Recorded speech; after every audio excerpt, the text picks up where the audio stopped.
Hello बच्चों, कैसे हो आप सब लोग। स्वागत है आपका मेरे YouTube channel study with doctor Pawan Oberoi. Viewers, आज इस वीडियो में जो मैं चौधरी चरण सिंह यूनिवर्सिटी मेरठ का जो हमारा इकोनॉमिक लॉ का सब्जेक्ट चल रहा है उसकी एमसीक्यू सीरीज चल रही है। तकरीबन 700 प्लस में क्वेश्चन से इस सीरीज में मैं आपको दूंगा। तो उसमें आज मैं पार्ट नंबर 13 में आपसे डिस्कस करूंगा। ठीक है, इससे पहले के जो मैं 12 पार्ट बना चुका हूं, तो जिन्होंने ना देखी हो तो मेरा channel study with doctor Pawan Oberoi subscribe करके आप प्लेलिस्ट में जा करके देख सकते हैं। ठीक है व्यूवर्स, क्योंकि अब आपके 1.5-2 महीने बाद एग्जाम्स होने वाले हैं, तो आप अपनी प्रिपरेशन जो है बहुत अच्छे से कर सकते हैं। मैं ज़्यादा बड़ी बड़ी वीडियो नहीं बना रहा हूँ, सिर्फ 13-14 मिनट की वीडियो बना रहा हूँ। उसमें हम किसी में 40 किसी में 50 क्वेश्चन मैं आपसे डिस्कस करता हूँ। अगर आप 2-2 घंटे भी बैठ के स्टडी कर लें तो आपके लगभग 200-250 क्वेश्चन की स्टडी आराम से हो सकती है। ठीक है व्यूवर्स, चलिए स्टार्ट करते हैं। Question number 49। सेबी ने सार्वजनिक निर्गमन के लिए प्रथम बार विस्तृत दिशा निर्देश किस वर्ष में जारी किया था? तो ऑप्शन ए सही है, 2000। क्वेश्चन 50। सेबी के दिशा निर्देशानुसार एक कंपनी अपने अंशों को प्रीमियम पर कब निर्गमित कर सकती है? तो देखिए, तीनों ही ऑप्शन बिल्कुल करेक्ट हैं कि जब कंपनी गत 3 वर्षों से लाभांश का भुगतान कर रही हो, जब कंपनी का गत वर्षों का वित्तीय रिकॉर्ड जो है वो अच्छा रहा हो, और जब कंपनी किसी भी प्रकार के वित्तीय लेन देन में दोषी नहीं पाई गई हो। तो इसलिए ऑप्शन डी सही है कि उपयुक्त सभी। क्वेश्चन 51। अंश दलाल सदस्य होते हैं, तो किसके होते हैं? ऑप्शन नंबर डी सही है, स्टॉक एक्सचेंज। क्वेश्चन 52। लाभ ग्रहीता स्वामियों के रजिस्टर से संबंधित धारा है, तो ऑप्शन बी सही है आपका, धारा 11। ठीक है। क्वेश्चन 53। प्रतिभूति अपीलेट ट्रिब्यूनल तो के निर्णय के विरुद्ध पीड़ित पक्षकार कितने दिन के अंदर उच्चतम न्यायालय में यानी सुप्रीम कोर्ट में अपनी अपील फाइल करा सकता है? तो सही आंसर है ऑप्शन सी, 60 दिन। क्वेश्चन 54। कि निक्षेपागार द्वारा अपने ग्राहकों की डैश दी जाती है पहचान संख्या, ऑप्शन बी सही है। क्वेश्चन 55। निक्षेपागार कार्यवाहक है, तो देखिए समाशोधन निगम और निक्षेपागार प्रतिभागी, रजिस्ट्रार और शेयर ट्रांसफर एजेंट्स। ठीक है, तो ऑप्शन डी सही है कि उपयुक्त सभी। क्वेश्चन 56। कि सीडीएसएल की प्रारंभिक पूंजी मतलब कितने करोड़ थी? तो ऑप्शन ए सही है, बहुत इंपॉर्टेंट क्वेश्चन है, 104.50 करोड़। ठीक है। क्वेश्चन 57। निक्षेपागार एवं विनियोक्ताओं के बीच एक मध्यस्थ कार्य करता है, तो ऑप्शन बी सही है, निक्षेपागार प्रतिभागी। क्वेश्चन 58। निक्षेपागार द्वारा खातों में क्या रखी जाती है? ऑप्शन सी, प्रतिभूतियां, सिक्योरिटीज। क्वेश्चन 59। निक्षेपागार सहभागी शुल्क चार्ज करता है, देखिए डीमैट एवं रीमैट शुल्क, अभिरक्षा शुल्क और व्यवहार शुल्क, तो ऑप्शन डी की ये सभी। क्वेश्चन 60।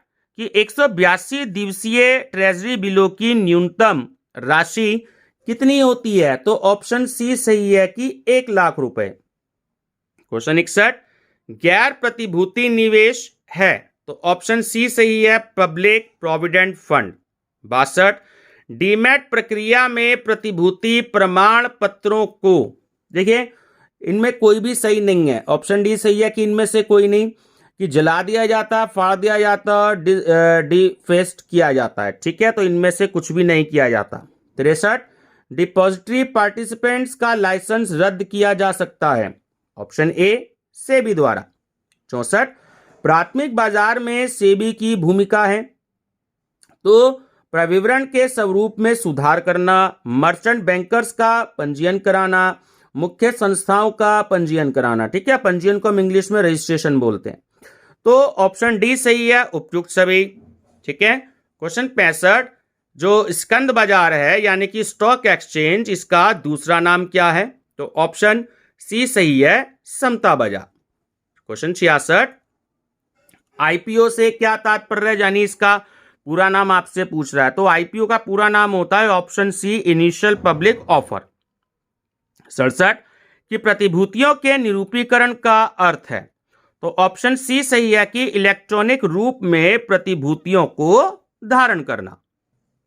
68 सेंसेक्स की गणना किस विधि से की जाती है? तो ऑप्शन डी बाजार पूंजीकरण।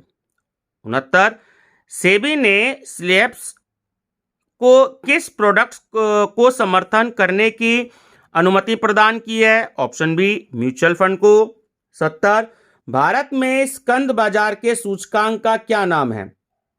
जो स्टॉक मार्केट है उसका जो इंडेक्स है उसका नाम है ऑप्शन डी निफ्टी व सेंसेक्स दोनों।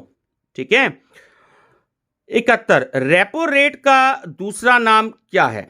तो ऑप्शन ए सही है, रीपर्चेज रेट। ठीक है, रीपर्चेज रेट। 72 वर्तमान में आरबीआई के गवर्नर कौन है? देखिए कई बार मैं बता चुका हूं कि शक्तिकांत दास जी हैं, इस समय ऑप्शन बी सही है। 73 की आईपीओ निर्गमन के लिए किसकी नियुक्ति की जाती है? तो ऑप्शन बी सही है, मर्चेंट बैंकर। 74 ग्राहक और प्रतिभागी द्वारा अनुमोदित एक मानक समझौता है? Option B SEBI. 75 सेबी अधिनियम में सेबी द्वारा तलाशी लेने और जब्ती की शक्ति से संबंधित धारा है? Option A 11C।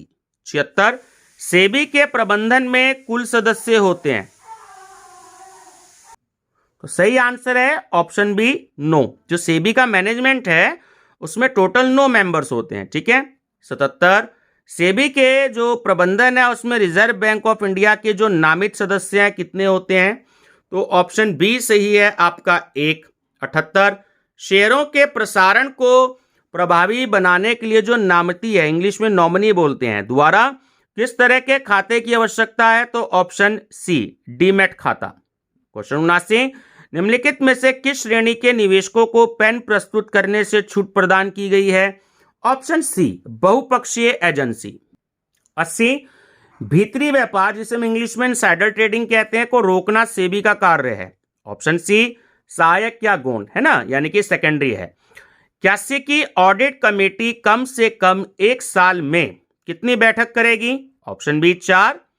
82 की सेबी के अध्यक्ष का कार्यकाल होता है कितना?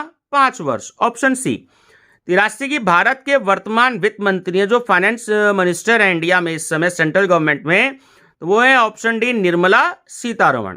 84 की हिरासत में लिए गए दस्तावेज किसकी मौजूदगी में रहेंगे? ऑप्शन सी जांच अधिकारी।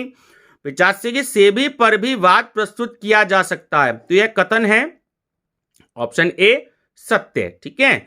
86 की प्रतिभूति अपीलीय न्यायाधिकरण के समक्ष दायर अपील को अंततः अपील की तारीख से कितने महीनों के भीतर निपटाया जाएगा? ऑप्शन बी 6 महीने। 87 की किसी भी व्यक्ति को किसी भी समय दी गई प्रतिरक्षा किसके द्वारा वापस ली जा सकती है? तो ऑप्शन ए केंद्रीय सरकार। 88 म्यूचुअल फंड कारोबार की नियामक एजेंसी कौन है? ऑप्शन सी सेबी। 89 डैश द्वारा स्कंद विपणी, इंग्लिश में स्टॉक एक्सचेंज कहते हैं, से संबंधित लेन देनों की जांच का अधिकार होता है? ऑप्शन बी सेबी को। 90 पुस्तक निर्माण यानी जो बुक बिल्डिंग होती है अनिवार्य रूप से पूंजी जुटाने वाली कंपनियों द्वारा उपयोग की जाने वाली एक प्रक्रिया है। तो देखिए वो दोनों ही हैं, यानी कि वो आपकी आईपीओ भी है और वो एफपीओ भी है। तो ऑप्शन डी सही है, ए और बी दोनों। क्वेश्चन 91 की डीमैट प्रक्रिया अपनाने में तेजी का कारण है? तो देखिए सेबी द्वारा अनिवार्य करना, प्रतिभूतियों में व्यवहार और इससे प्राप्त लाभ। तो ऑप्शन डी सही है ये सभी। क्वेश्चन 92 बुक बिल्डिंग प्रक्रिया द्वारा कुल निर्गम का कितने प्रतिशत भाग बेचा जाता है? ऑप्शन सी 75%। 93 एक देश में अच्छे पूंजी बाजार का विकास किस पर निर्भर करता है? तो देखिए वो बचत पर भी निर्भर करता है, निवेश पर भी और संगठित बाजार पर भी। तो सही आंसर है ऑप्शन डी इन सभी पर। 94 की मर्चेंट बैंकर सार्वजनिक निर्गमन में किस प्रकार की भूमिका अदा करता है? तो ऑप्शन ए सही है, अग्रणी बैंक की। क्वेश्चन 95 सार्वजनिक निर्गम से संबंधित नियामक एजेंसी है? तो देखिए सेबी भी है, रिजर्व बैंक भी है और स्टॉक एक्सचेंज भी है। ठीक है ना, तो ऑप्शन डी सही है ये सभी। क्वेश्चन 96 की प्रतिभूति विपणनों के बाजार स्थान है जहां पर सूचीबद्ध प्रतिभूतियां यानी कि लिस्टेड सिक्योरिटीज निवेश अथवा सट्टे के लिए खरीदी और बेची जा सकती है। तो ये कथन किसका है? ऑप्शन बी, पायले का। 97 OTCEI, ठीक है, कि मान्यता डैश 31 मार्च 2015 को समाप्त कर दी गई थी, तो ऑप्शन सी, सेबी द्वारा। 98 S&P SNX निफ्टी डैश स्टॉकों की चाल को दर्शाती है, तो ऑप्शन सी 50। 99 सार्वजनिक प्रोविडेंट फंड खाता यानी जो पीपीएफ होता है, पब्लिक प्रोविडेंट फंड, कितने वर्षों के लिए खोला जाता है? तो ऑप्शन ए सही है, 15 वर्षों के लिए। और बच्चों लास्ट क्वेश्चन है इस यूनिट का और इस वीडियो का कि प्राथमिक बाजार का दूसरा निर्गम नाम है, तो वो है ऑप्शन ए, नया निर्गमन बाजार। जो न्यू इश्यू मार्केट होता है तो वो प्राइमरी मार्केट का दूसरा नाम है। ठीक है बच्चों, तो इस वीडियो में मैंने ये जो आपका, अब मैं यूनिट वाइज क्वेश्चन करा रहा हूं, पहले मैंने आपको चैप्टर वाइज बताए थे, तो अब मैं आपको यूनिट वाइज बता रहा हूं। तो जैसे जैसे भी क्वेश्चंस कलेक्ट हो रहे हैं तो वो मैं आपको बता रहा हूं। ठीक है व्यूअर्स, तो नेक्स्ट वीडियो में मैं यूनिट नंबर 2 फिर से स्टार्ट करूंगा, एनवायरमेंटल लॉस की, पर्यावरणीय कानून की। बच्चों वीडियो पसंद आए तो लाइक शेयर सब्सक्राइब जरूर करिएगा और वीडियो पूरी देखिएगा, ठीक है, ताकि जो भी बीच में कुछ ऐसी बातें आती हैं जो मैं बताता हूं तो आप उसको बहुत अच्छे से कवर कर पाएं। ठीक है बच्चों, वीडियो पसंद आई हो तो लाइक शेयर सब्सक्राइब जरूर करिएगा। Thank you.